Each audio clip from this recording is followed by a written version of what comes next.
শুরু হচ্ছে উল্টো পৃথিবী, এক অন্য গ্রহের কাহিনী। কি গো, আমি একটু বাপের বাড়ি যাবো বলছি। ঘন ঘন বাপের বাড়ি যাবে? এখানে কি সংসার করতে এসছো নাকি? মায়ের শরীরটা একটু খারাপ। সারা জীবন যখন মায়ের সেবা করবে তাহলে আমাকে কেন বিয়ে করেছিলে? যত সব সরো দেখি। এই মেজদি, কি রে শালিনী? এই আমার বর একটু বাপের বাড়ি যাবে বলছে, তোর বরকে একটু রান্নাটা করে দিতে বলতো। না না, হবে না, আমার বরের পেটে বাচ্চা, ও সব কিছু করতে পারবে না।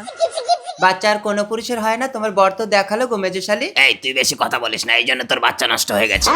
এই দাঁড়া দাঁড়া, তোমরা ঝগড়া করো না, আমি বরদিকে ডাকছি। এই বরদি, কি রে শালিনী? এ বরদি, বড় জামাইবাবুকে আজকে একটু রান্নাটা করতে বল না, আমার বর একটু বাপের বাড়ি যাবে বলছে। না না, আমি পারবো না, আমার বাচ্চা ঘন ঘন দুধ খায়। কে কার দুধ খায় সে সবাই জানে। নিশ্চয় তুই তাহলে খাস, না হলে বলছিস কেন? তুই খাস, তুই আরে হাত থাকতে থাকতে তোমরা মুখে এত কথা বলো? তুই খাস।